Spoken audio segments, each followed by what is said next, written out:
Dr. Rachel Hayes gripped the bouquet of lilies tightly in her hands as she stood at the gates of the Whitmore family cemetery plot. A chill wind swept through the manicured rows of headstones, carrying with it the scent of damp earth and faint traces of autumn leaves. She hesitated before stepping inside, her polished black shoes crunching softly against the gravel path. It had been 3 months since that night, 3 months since her life had unraveled. She'd replayed the events of that fateful evening countless times. The blaring alarms, the rush of nurses, the cold sheen of sweat on her forehead as she worked frantically to save James Whitmore's life. He was more than just a patient, he was a titan of philanthropy, a man whose generosity had changed thousands of lives. And she had failed him. Rachel's career had never been defined by failure before. At 36, she was one of the youngest attending physicians in the city's most prestigious hospital. Her reputation for precision under pressure had earned her the nickname Dr. Steady among her colleagues. But none of that mattered now.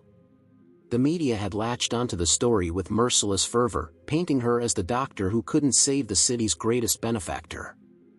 Public opinion turned, hospital politics followed, and her resignation was quietly, but firmly, requested.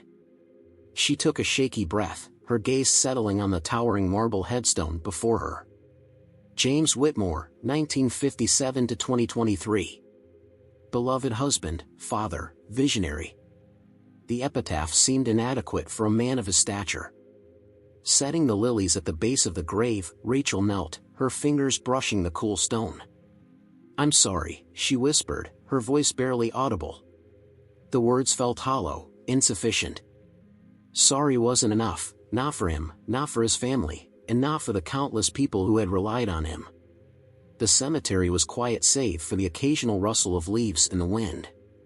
Rachel found herself lingering, as if the stillness might offer some kind of solace. Instead, it gave her space to think, and thinking was the last thing she wanted. Her mind was a cacophony of guilt, anger, and self-doubt. As the shadows stretched longer across the grass, Rachel's phone buzzed in her coat pocket. She ignored it. Whatever it was could wait. She wasn't ready to re-enter the world just yet. "Do you think she knows?" A voice, faint and unfamiliar, broke through her thoughts. Rachel stiffened, her attention drawn to the other side of the cemetery. 2 men stood a few rows away, their heads bent close in conversation. They spoke in low tones, but Rachel caught enough to recognize the language, French.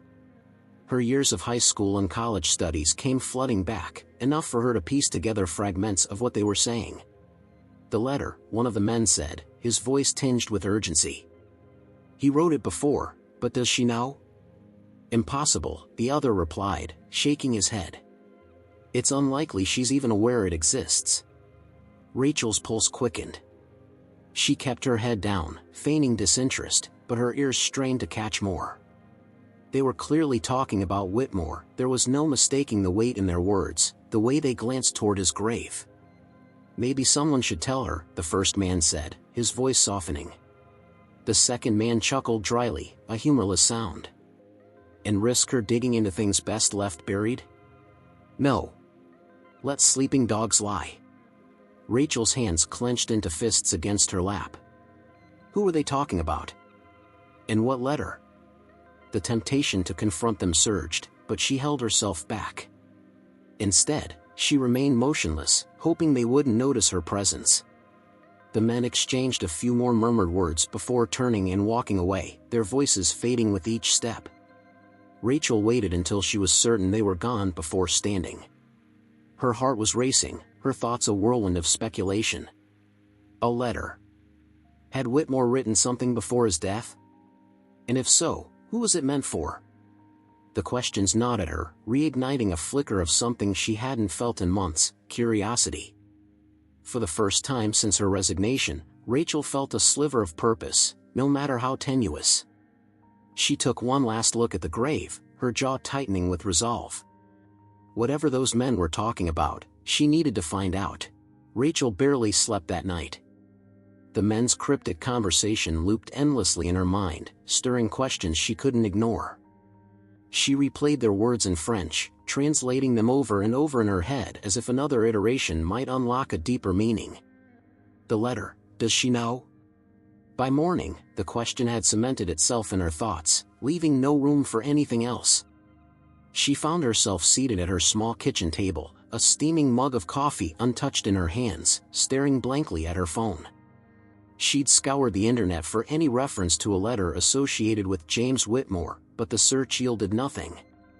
Articles about his philanthropy, tributes to his legacy, and obituaries crowded the results, but there was no mention of anything unusual. Restless, Rachel left her apartment, her coat pulled tight against the crisp autumn air. Her feet carried her back to the cemetery, as though the answers she sought might be waiting there.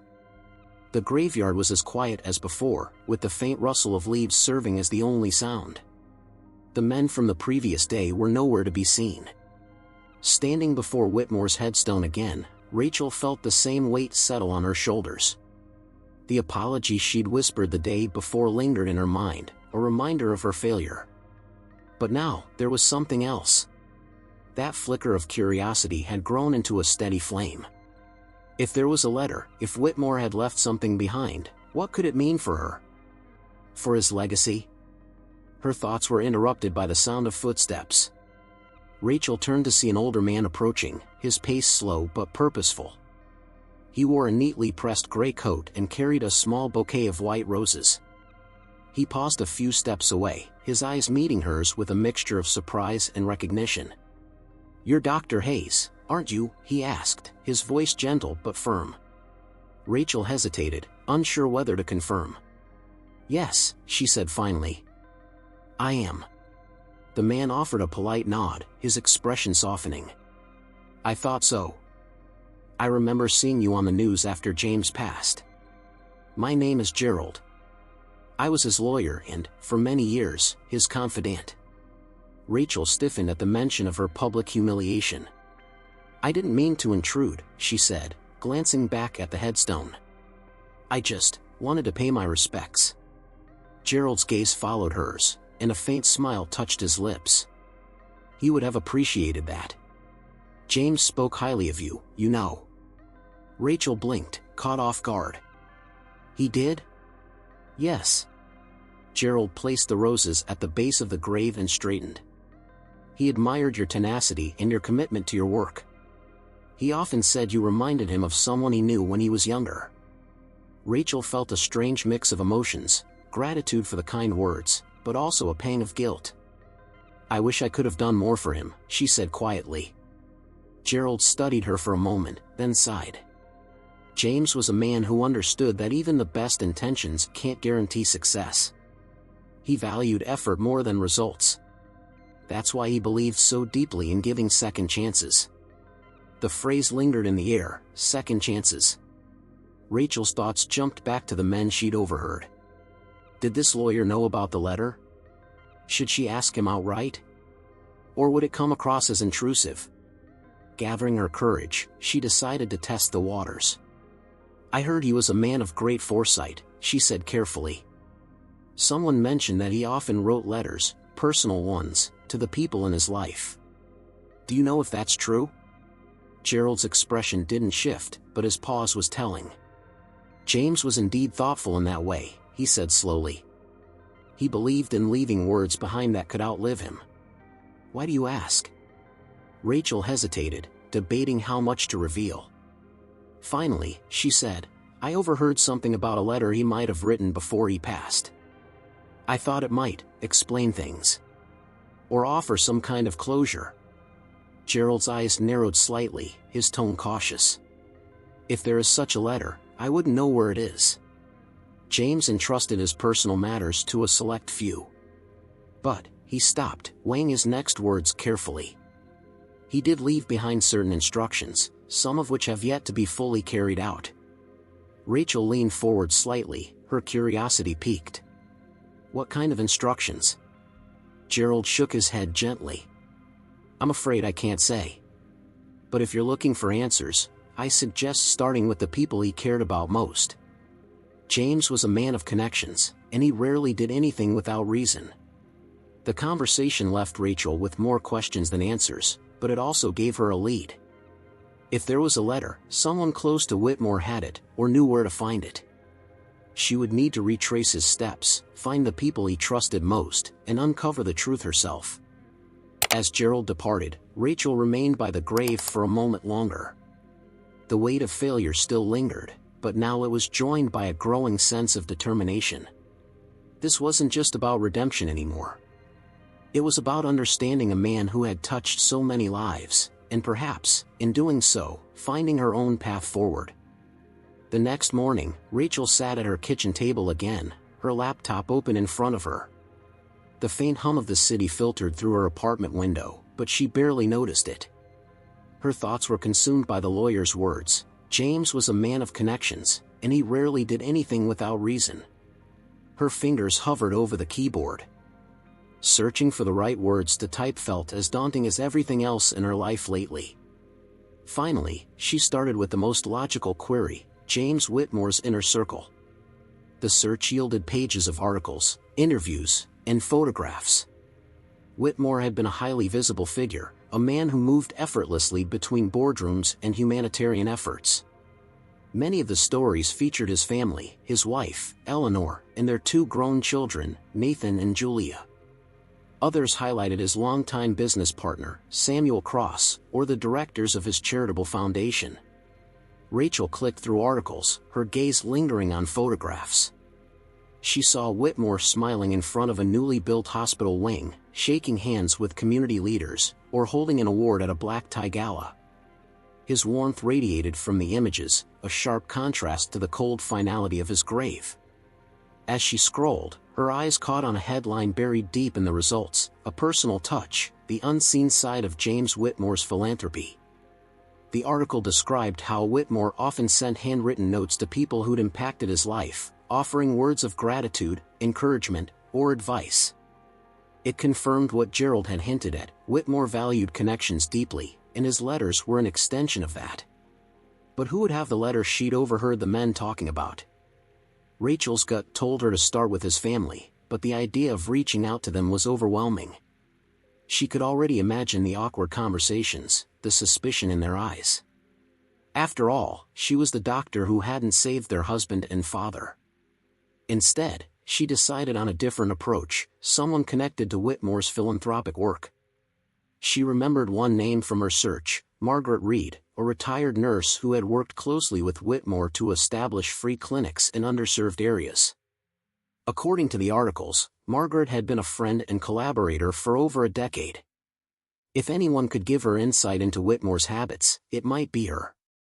Rachel hesitated, staring at the phone number she'd found on a nonprofit's website. It felt intrusive to call, especially given her tenuous connection to Whitmore. But the image of his grave and the unanswered questions gnawed at her resolve. Taking a deep breath, she dialed. The phone rang twice before a warm, steady voice answered. "This is Margaret Reed." "Hi, Ms. Reed," Rachel began, her voice trembling slightly. "My name is Dr. Rachel Hayes. I worked at the hospital where James Whitmore was treated before he passed. I know this might seem strange, but I'm trying to learn more about him, about the things he cared about, and I came across your name." There was a brief pause. "Dr. Hayes," Margaret said thoughtfully. "I remember hearing about you. You were the attending physician that night, weren't you?" "Yes," Rachel said quietly, bracing herself for judgment. But instead, Margaret's voice softened. "You must have been under an enormous amount of pressure. I can't imagine what that was like." The unexpected empathy caught Rachel off guard. "Thank you," she said after a moment. "That means a lot. I've been struggling with everything that happened. And now, I'm trying to understand more about the kind of person Mr. Whitmore was. I've heard about these letters he wrote, and I was wondering if you knew anything about them." Margaret hummed thoughtfully. James did have a habit of writing letters, beautiful, heartfelt ones. He believed in expressing gratitude while he could. "But why do you ask?" "I think he may have written one before he passed," Rachel said carefully. "I overheard something about it, and I feel like it might offer some insight, not just for me, but for the people he cared about." There was a long pause on the other end of the line. "I don't know about a specific letter," Margaret said finally, "but James often talked about how important it was to leave behind something meaningful. If he did write something, it wouldn't surprise me." "Have you spoken to Gerald, his lawyer? He'd be the most likely person to know." "I have," Rachel said. He was careful with his words, but he implied there were still things left unresolved. "That sounds like Gerald," Margaret said with a chuckle. "Listen, I don't know if I can help you directly, but there's something you might find useful. James and I worked on a clinic project together in the city's East End. He spent a lot of time there during the last year of his life, meeting people, writing in his notebook. It's possible he left something behind." Rachel's pulse quickened. "Do you think I could visit the clinic?" "Of course," Margaret said warmly. "I'll be there tomorrow morning. Why don't you come by, and we'll see if we can figure out where to start." Rachel thanked her and ended the call, her heart pounding. For the first time in months, she felt a sense of direction. There was a lead, a tangible connection to Whitmore's life and perhaps the answer she sought. As she prepared for the next day, Rachel couldn't shake the feeling that this wasn't just about Whitmore anymore. It was about finding her own way forward, piece by piece, through the fragments he'd left behind. The East End Clinic sat nestled between aging brick buildings, its bright green door and modest signs standing out against the faded grays and browns of its surroundings. Rachel parked her car on the street and approached, feeling an odd mixture of apprehension and anticipation. The morning was brisk, and her breath formed faint clouds in the air as she climbed the short set of steps leading to the entrance. Margaret Reed greeted her with a warm smile, her silver hair pulled back into a neat bun. She wore a thick cardigan over her scrubs, a practical combination that spoke to her dedication. "Dr. Hayes," she said, extending a hand. "It's good to meet you in person." "Likewise," Rachel said, shaking her hand. She couldn't help but feel a bit out of place. The clinic's atmosphere was far removed from the sleek, high-pressure hospital environment she was used to. Inside, the waiting area was small but welcoming, with colorful posters on the walls and neatly arranged chairs. A faint scent of antiseptic lingered in the air. "James loved this place," Margaret said as she led Rachel through the narrow hallway. It wasn't just about funding the clinic, he believed in being hands-on. He came here often, not just to oversee things, but to talk to people, hear their stories. He said it kept him grounded. Rachel nodded, taking it all in. Every detail seemed to bring her closer to understanding the man she'd only known as a patient on a gurney. "You mentioned he used to write in a notebook when he was here," she said. "Do you think it's still around?" Margaret paused at the door to a small office. "It's possible," she said. "This was where James liked to sit when he wasn't out mingling. We haven't touched most of his things since he passed. Let's take a look." The office was modestly furnished, with a simple desk, a couple of chairs, and a filing cabinet. A framed photograph of Whitmore with a group of smiling clinic staff hung on the wall. Rachel's eyes were immediately drawn to the desk, where a leather-bound notebook lay tucked beneath a stack of papers. Her pulse quickened as Margaret gestured for her to go ahead. Rachel carefully moved the papers aside and picked up the notebook. The leather felt soft and worn under her fingers, and as she opened it, she was struck by the neatness of Whitmore's handwriting. The first few pages were filled with to-do lists and notes about clinic operations, but as she flipped further, she found entries that were more personal. One caught her eye immediately. Dated just weeks before his death, it read, "I've been thinking a lot about the people who've shaped my life, those who've helped me become the man I am. Gratitude is a debt we must always repay, in whatever ways we can. There's one person I need to thank in particular, though I fear I may not get the chance.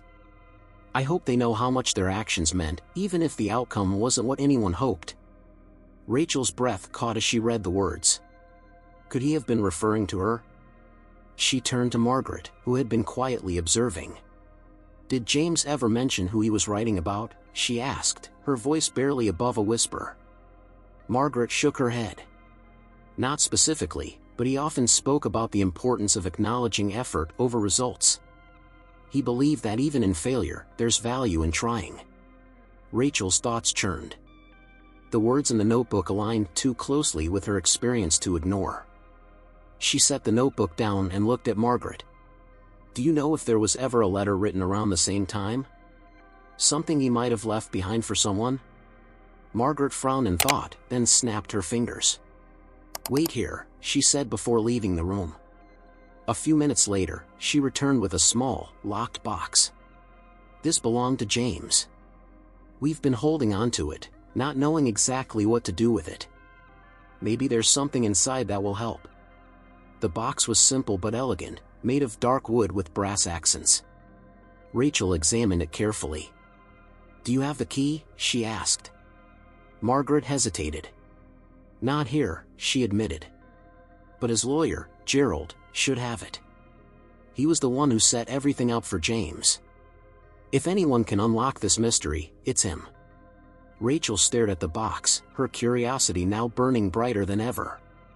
The thought of a letter, possibly intended for her, felt within reach, yet tantalizingly out of grasp. "I'll reach out to him," she said, her voice steady. Margaret smiled. "Good. I think James would want you to have answers." As Rachel left the clinic, the box tucked carefully under her arm, she felt the weight of the morning settle on her. The notebook's words echoed in her mind, stirring something she hadn't felt in months, a sense of purpose. For the first time, she allowed herself to wonder if her failure that night hadn't defined her in Whitmore's eyes the way it had in her own. Her path was becoming clearer, but it wasn't just about finding the letter anymore. It was about uncovering the full measure of Whitmore's legacy, and, perhaps, discovering her own along the way. Rachel sat in her car, the small wooden box resting on the passenger seat. She stared at it as if its smooth surface might suddenly reveal its secrets. Her conversation with Margaret had left her with more questions than answers, and the box felt like a riddle she was desperate to solve. She took a deep breath and dialed Gerald's number. "Dr. Hayes," Gerald answered, his voice calm but curious. "What can I do for you?" "I think I've come across something connected to Mr. Whitmore," Rachel said. "A box, locked, that he apparently left at the East End clinic. Margaret Reed thought you might have the key." There was a brief pause on the other end. "Ah, yes," Gerald said slowly. "I know the one. It was part of James's personal effects, but I wasn't aware it had been left at the clinic. I have the key in my possession, but I'll admit I'm hesitant to hand it over without understanding why you're so interested in this." Rachel swallowed hard, sensing the guardedness in his tone. "Mr. Whitmore, he meant a lot to me," she said, choosing her words carefully. "Not just as a patient, but as a person. I've been trying to understand more about him, and I think whatever is inside this box might help." Gerald sighed, his reluctance evident. "All right," he said finally. "Meet me at my office tomorrow. We'll open it together." The next morning, Rachel walked into Gerald's office, a small but tastefully furnished space with floor-to-ceiling bookshelves and large windows that overlooked the city. Gerald sat behind a heavy wooden desk, a key already set out in front of him. "Let's see what we have here," he said, gesturing for Rachel to place the box on the desk. Rachel carefully set the box down, her heart pounding as Gerald inserted the key and turned it with a soft click. The lid opened smoothly, revealing its contents, a stack of folded papers, a leather-bound journal, and an envelope sealed with wax. Gerald picked up the envelope first, his brows furrowing as he read the name written in Whitmore's tidy handwriting, "To the one who tried." Rachel felt her breath catch. The words seemed to pierce straight through her. "To the one who tried," Gerald repeated softly, before looking up at Rachel. "Do you know what this means?" I think it might be for me," Rachel admitted, her voice trembling. She quickly explained the night at the hospital, her inability to save Whitmore, and the guilt that had consumed her ever since. She also told him about the conversation she'd overheard in the cemetery. Gerald listened in silence, his expression unreadable. When she finished, he held the envelope out to her. "Then perhaps this is meant for you." Rachel's hands shook as she took the envelope, its weight far heavier than it appeared. She stared at it for a long moment before carefully breaking the wax seal. Inside was a single sheet of paper, written in Whitmore's familiar hand. The words were simple, yet they carried a profound weight. To the one who tried. We don't always succeed in the ways we hope. But effort, true, earnest effort, has a value that far surpasses success. You gave me your all, and for that, I am deeply grateful. Your courage in the face of impossible odds is something I will always admire. I hope you will carry that same courage with you as you continue your journey. The world needs people like you. Tears blurred Rachel's vision as she finished reading. The letter was short, but its impact was profound. She felt as if a part of the weight she'd been carrying had finally been lifted. Whitmore hadn't blamed her for his death. Instead, he'd seen her for who she was, someone who had tried, even when the odds were stacked against her. Gerald watched her silently, his expression softening. James always believed in acknowledging people's efforts, he said. It's clear that you made an impression on him. Rachel nodded, unable to find the right words. The letter wasn't just a note of gratitude, it was a lifeline, a reminder that her failure didn't define her. For the first time in months, she felt a flicker of hope. The moment was short-lived, however. As Rachel left Gerald's office, the wooden box and its contents in her arms, she noticed a man lingering by the elevator.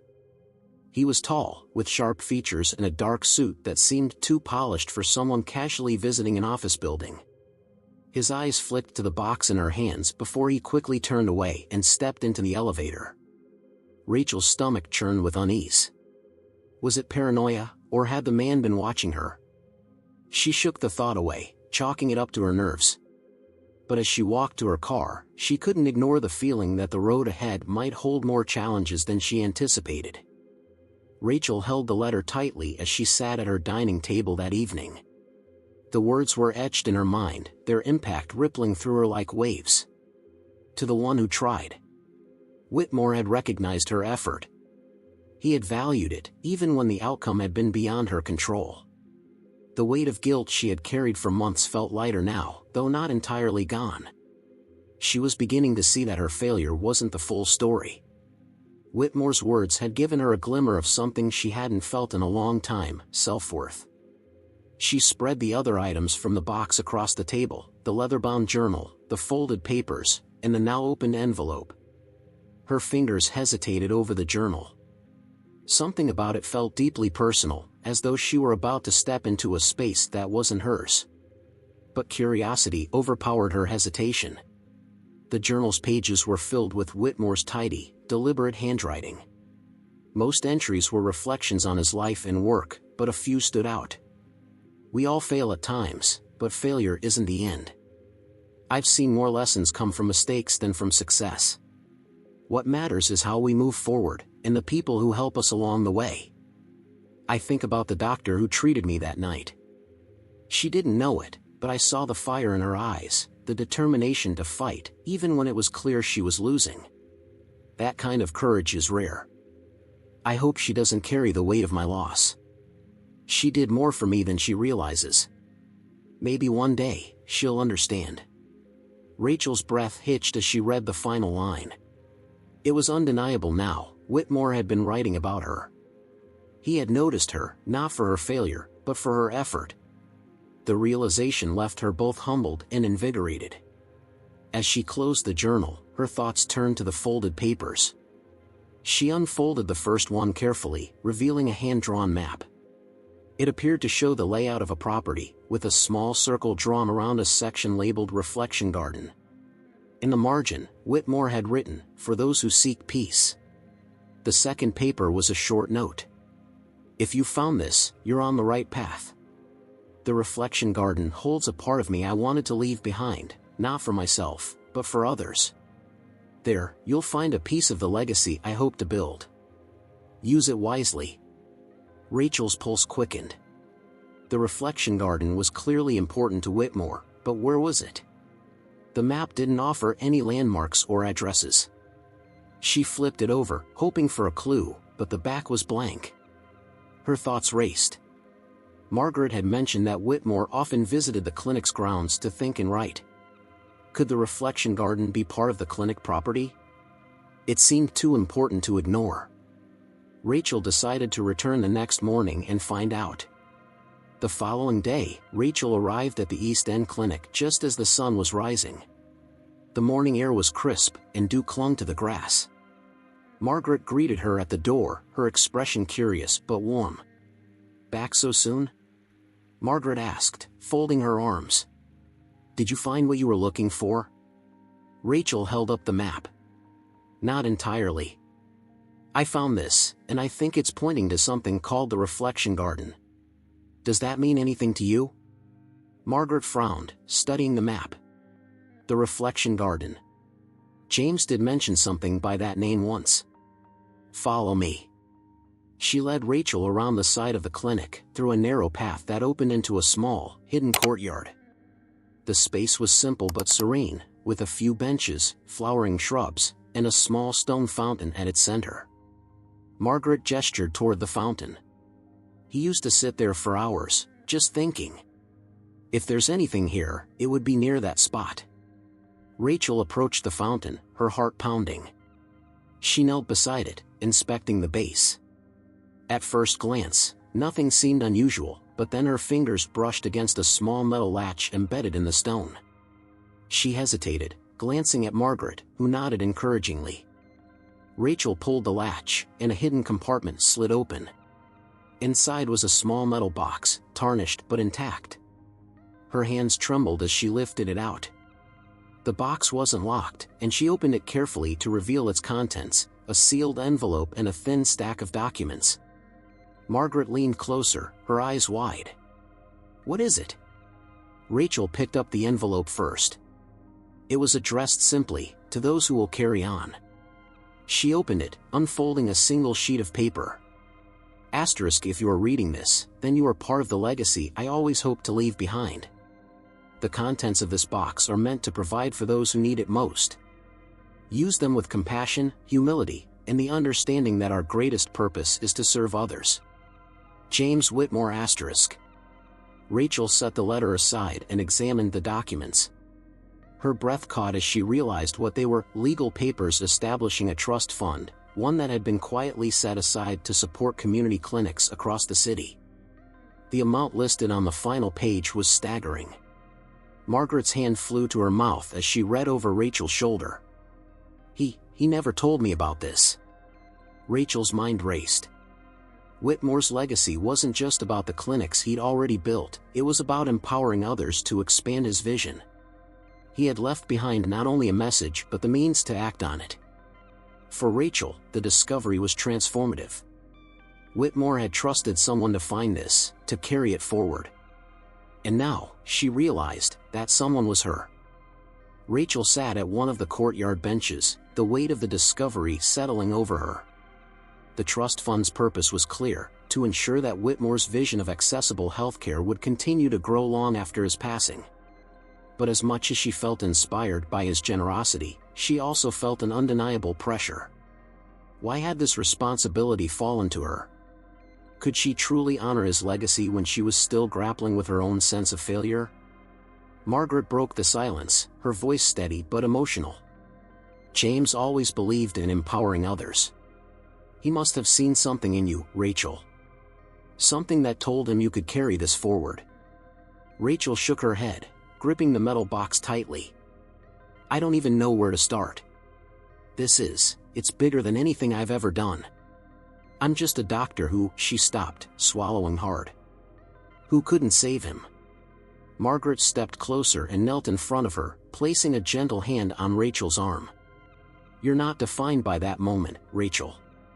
None of us are defined by our worst days.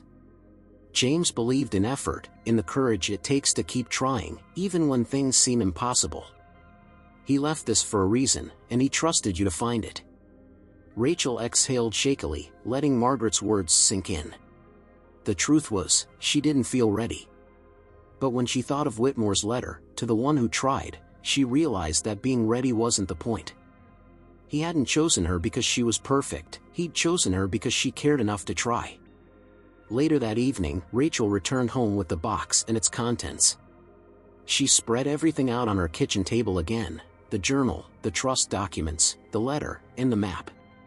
Each piece felt like part of a larger puzzle, and she couldn't shake the feeling that Whitmore had left her more than just a task. He'd left her a roadmap for healing. But first, she needed help.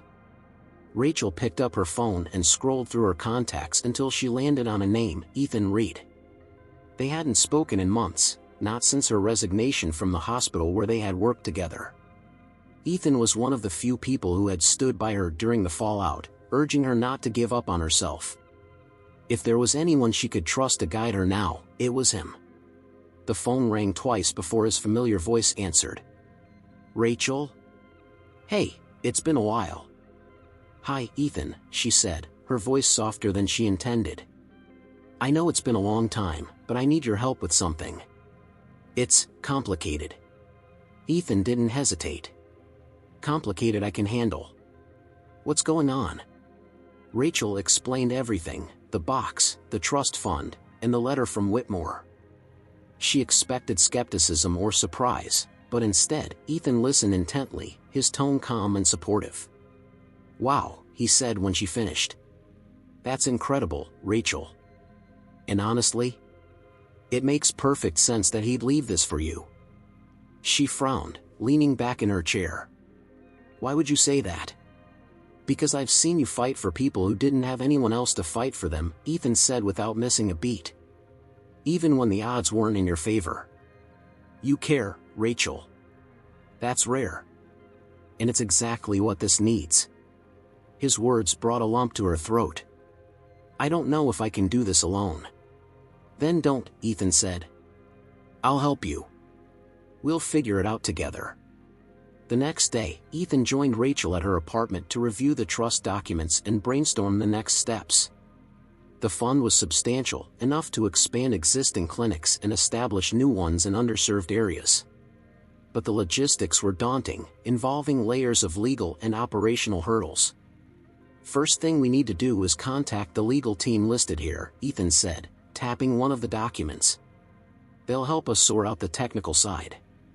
After that, we can start identifying priority areas for the funding." Rachel nodded, her mind racing. For the first time, the enormity of the task felt manageable, not because it had gotten any smaller, but because she wasn't facing it alone.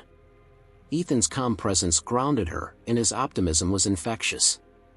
As they worked late into the evening, Rachel began to see the path ahead more clearly. It wouldn't be easy, and there would be setbacks, but Whitmore's legacy deserved nothing less than her best effort. And in the process, she realized, she might just find her own sense of purpose again. A few days later, Rachel and Ethan visited the East End clinic to share the news with Margaret. She was overjoyed, her eyes brimming with tears as Rachel explained their plan to use the trust fund to expand Whitmore's vision. "He would be so proud of you," Margaret said, her voice trembling. "You're exactly the kind of person he hoped would carry this forward." Rachel smiled, feeling a warmth she hadn't experienced in months. For the first time, she believed Margaret's words, and she believed in herself. As they left the clinic, Rachel paused to look back at the courtyard, the reflection garden bathed in golden sunlight. It was there that Whitmore's trust had been hidden, waiting for the right moment and the right person to uncover it. Now, it was her turn to carry that trust forward. Not because she was perfect, but because she was willing to try. The following weeks brought a whirlwind of activity. Rachel and Ethan dove headfirst into the complex process of bringing Whitmore's trust fund to life. The legal team Gerald connected them with was efficient and supportive, working through the intricate paperwork and ensuring the fund was ready to begin disbursing resources. For Rachel, every meeting, every call, felt like a small victory, a tangible step toward honoring Whitmore's legacy. Ethan's positivity kept her grounded. Whenever the enormity of the task threatened to overwhelm her, he was there with an encouraging word or a reminder of the impact they could have. "It's not just about the clinics," Ethan said one afternoon as they pored over a map of potential locations for new facilities. "It's about giving people hope. That's what Whitmore wanted, and that's what we're doing." Rachel nodded, his words resonating deeply. Hope had been a scarce resource in her own life lately, but now it felt like she was beginning to rebuild it, one step at a time. Their first major initiative was an expansion of the East End Clinic, where it had all started. Margaret was thrilled when Rachel and Ethan presented the plans, which included a new wing for specialized care and an upgraded waiting area. The news spread quickly through the neighborhood, and the response was overwhelmingly positive. Rachel found herself spending more time at the clinic, meeting with patients and listening to their stories. Many were struggling with chronic conditions, limited resources, or the simple challenges of accessing care. Their gratitude for even the smallest improvements was humbling. One patient, an elderly man named Mr. Coleman, stood out in particular. He had been a regular at the clinic for years, relying on it for his diabetes management. "I've seen a lot of doctors come and go," Mr. Coleman said one afternoon as Rachel checked his vitals. "But I can tell when someone's in it for the right reasons. You're one of the good ones, document." Rachel smiled, her heart swelling at the unexpected compliment. "Thank you, Mr. Coleman. That means a lot." As she walked back to the staff room, she realized how much she had missed this feeling, the connection to patients, the sense of purpose that came from helping others. The hospital had been a high-stakes environment, but the clinic reminded her of why she had become a doctor in the first place. By the time the expansion project broke ground, Rachel and Ethan had already begun planning the next steps. With the trust fund's resources, they identified 3 other neighborhoods that desperately needed clinics. The process was challenging, with hurdles ranging from zoning laws to staffing shortages, but each step forward felt like a triumph. One evening, as they worked late at Rachel's apartment, Ethan leaned back in his chair and studied her for a moment. "You know," he said, "I don't think I've seen you like this in a long time." "Like what?" Rachel asked, looking up from her notes. "Alive," he said simply. "You're smiling again. You're passionate about something. It's good to see." Rachel paused, his words sinking in. He was right. Somewhere along the way, her focus had shifted from guilt and self-doubt to action and purpose. Whitmore's trust had been a lifeline, not just for the communities it would serve, but for her as well. "Thanks, Ethan," she said, a genuine smile spreading across her face. "I guess I have you, and Whitmore, to thank for that." The first phase of the East End Clinic expansion was completed just before winter set in. The new wing was bright and modern, with state-of-the-art equipment that allowed the staff to treat a wider range of conditions. The waiting area, once cramped and outdated, now offered comfortable seating, a play area for children, and resources to help patients navigate their care. At the grand reopening ceremony, Rachel stood with Margaret and Ethan as the ribbon was cut. A crowd of patients, staff, and community members clapped and cheered, their excitement palpable. For Rachel, the moment felt surreal. As she addressed the crowd, her voice steady and confident, she felt a sense of peace she hadn't experienced in months. "This clinic has always been more than just a building," she said. "It's a place where people can find care, compassion, and hope." James Whitmore believed in that vision, and today, we honor his legacy by continuing what he started. This is just the beginning. The applause was deafening, but it wasn't the cheers that stayed with Rachel. It was the faces in the crowd, the patients who had been there from the beginning, the staff who worked tirelessly to make a difference, and the new faces who represented the future of the clinic. Later that evening, Rachel returned to the reflection garden at the back of the clinic. The space felt different now, imbued with a sense of renewal. She sat on the bench near the fountain, the cool night air wrapping around her like a blanket. She thought of Whitmore and the profound impact he had on her life, even in death. His letter had been more than a note of gratitude, it had been a catalyst for change, a reminder that even in failure, there was value in trying. Ethan found her there, his hands stuffed into his coat pockets. "You okay?" he asked, sitting beside her. Rachel nodded, a small smile on her lips. "For the first time in a long time, I think I am." Ethan grinned. "Good. Because we've got a lot more work to do." Rachel laughed softly. The path ahead was still daunting, but for the first time, she felt ready to face it. Whitmore's legacy wasn't just something she was carrying, it was something she was building, piece by piece, alongside the people who believed in her. And that, she realized, was its own kind of healing. Winter arrived with its crisp air and silver frost, but Rachel's days were warmer than they had been in a long time. The East End Clinic expansion was a success, and plans for 3 new community clinics were officially underway. Each day brought new challenges, fundraising hurdles, hiring issues, and the ever-present bureaucratic red tape, but Rachel tackled them with a renewed sense of purpose. It was more than just Whitmore's trust fund fueling her determination. Every patient she met at the East End Clinic, every story of resilience and gratitude, reminded her why she had become a doctor. For months, she had believed her failure to save Whitmore had tarnished her career, but now, she saw that her true calling wasn't defined by one moment. It was about the lives she could touch moving forward. One snowy afternoon, Rachel and Ethan visited a vacant lot on the city's south side, the future site of one of the new clinics. The area was stark and unwelcoming, with crumbling buildings and empty streets. But Rachel didn't see decay. She saw potential. "This place has been underserved for decades," Ethan said, scanning the surroundings.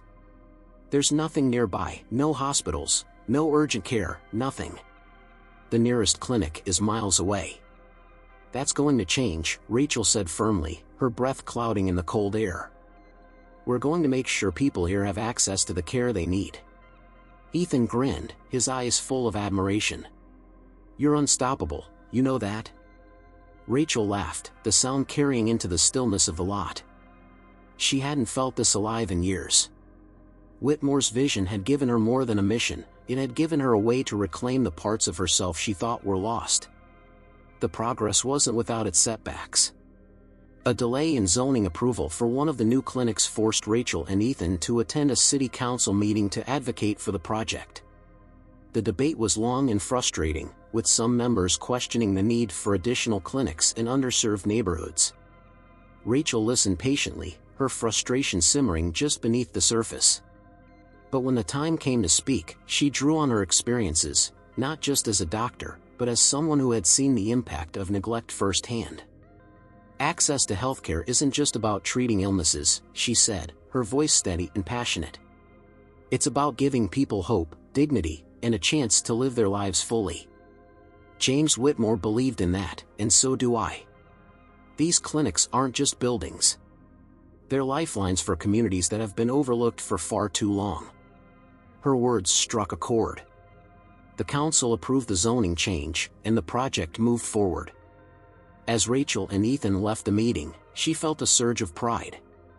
She wasn't just honoring Whitmore's legacy, she was fighting for it. The culmination of their efforts came in early spring, when the 3 new clinics were ready to open. Each one represented months of planning, countless hours of work, and the unwavering commitment of everyone involved. Rachel and Ethan coordinated ribbon-cutting ceremonies for all 3 locations, inviting community members, staff, and local leaders to celebrate.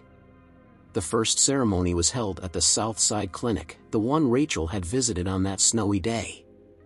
As she stood on the small stage set up outside the building, she looked out at the crowd, a mix of residents, clinic staff, and familiar faces from the East End Clinic. Margaret was there, smiling proudly, and Ethan stood just behind her, his support palpable.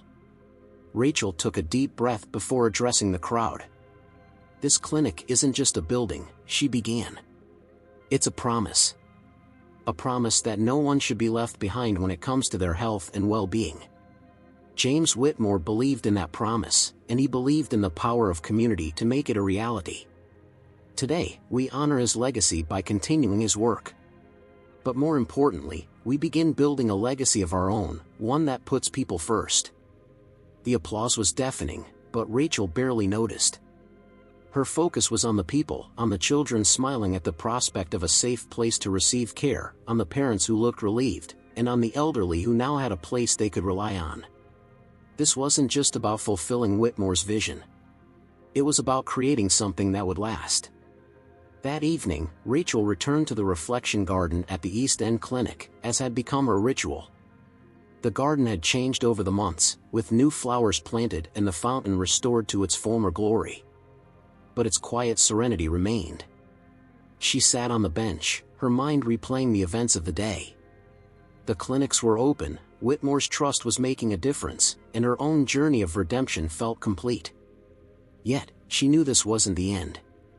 There was more work to be done, more lives to touch. Ethan joined her a few moments later, carrying 2 steaming cups of coffee. He handed one to her and sat down. "Big day," he said with a grin. "You should be proud." "I am," Rachel said, smiling. "But I couldn't have done it without you." Ethan waved her off. "You had it in you all along." Whitmore saw it. Margaret saw it. And now, the entire city sees it. Rachel's gaze turned to the fountain, its soft trickle of water a soothing backdrop. "Do you think he'd be proud?" she asked quietly. Ethan followed her gaze. "Without a doubt." Rachel nodded, her heart full. She knew Whitmore's legacy was bigger than her, bigger than any single clinic or project. It was about the ripple effect of kindness, compassion, and effort, values that transcended one lifetime. And now, she realized, it wasn't just Whitmore's legacy. It was hers, too. The sun was setting as Rachel walked back to the reflection garden at the East End Clinic one final time. The day had been a blur of activity, checking in with staff, meeting with patients, and finalizing plans for upcoming projects. But now, as the golden light bathed the garden in a warm glow, she allowed herself a moment of stillness. She sat on the familiar bench by the fountain, her gaze lingering on the soft ripples in the water. The garden had become a sanctuary for her over the past few months, a place where she could reflect, grieve, and, eventually, heal. Tonight felt different, though. Tonight, she wasn't here to search for answers. She was here to give thanks. In her hands was a single envelope, addressed simply, to James Whitmore. Inside was a letter she had written earlier that day, pouring out everything she hadn't been able to say to him in life. "Dear Mr. Whitmore, I don't know if you ever imagined the impact you'd have on me, but your words changed everything. For months, I thought I had failed you, that my best wasn't enough. But you saw something in me I couldn't see in myself. Because of you, I've found a new purpose. The clinics, the trust fund, the lives we're helping, they're all a testament to your vision, but also to the lessons you left behind. You taught me that effort matters, that kindness matters, and that failure doesn't define us. I hope I've done justice to your legacy. And I hope you know how grateful I am for your trust, your faith, and the chance to try again. With all my heart. Rachel Hayes." Rachel folded the letter carefully and placed it on the fountain's edge, a quiet offering to the man who had inspired her journey. She didn't need anyone to read it. Writing it had been enough, a final step in letting go of the guilt and self-doubt that had weighed her down for so long. The soft crunch of footsteps on gravel broke her thoughts. She turned to see Ethan approaching, his hands tucked into the pockets of his coat. He smiled as he reached her, his presence as steadying as ever. "Thought I'd find you here," he said, sitting beside her. Rachel chuckled softly. "It's become my spot, hasn't it?" "It has," Ethan agreed. "But I think it's more than that. This place, it's where everything started for you. And now, it feels like it's come full circle." Rachel nodded, her eyes returning to the fountain. "I've been thinking about that a lot," she said. "About how far we've come, but also how far there's still to go. Whitmore's legacy isn't something we can ever fully repay, but I think we're doing what he would have wanted." Ethan reached over, giving her shoulder a reassuring squeeze. "We're not just honoring his legacy, Rachel. We're building something new, something that's ours, too." The words settled over her like a warm blanket. He was right. What had started as a journey to honor Whitmore had evolved into something much larger. It was about the patients whose lives had been changed, the communities that now had access to care, and the partnerships that had formed along the way. And it was about Rachel herself, how she had found her way back to the work she loved, and to a version of herself she thought she had lost. They sat in silence for a while, watching as the sky shifted from gold to deep purple. The garden was quiet, save for the gentle sound of the fountain and the rustling of leaves in the breeze. Rachel felt a profound sense of peace, as though the garden itself were offering her its blessing. Finally, she stood, brushing off her coat. "Ready to go?" Ethan asked, rising with her. Rachel glanced back at the fountain one last time, her letter resting where she had left it. "Yeah," she said, her voice steady. "I'm ready." As they walked away, the soft glow of the garden fading behind them, Rachel felt lighter than she had in years. The path ahead was still uncertain, filled with challenges and unknowns. But for the first time, she wasn't afraid of what lay ahead. She had found her purpose, her strength, and her peace. And she knew, deep in her heart, that James Whitmore would have been proud.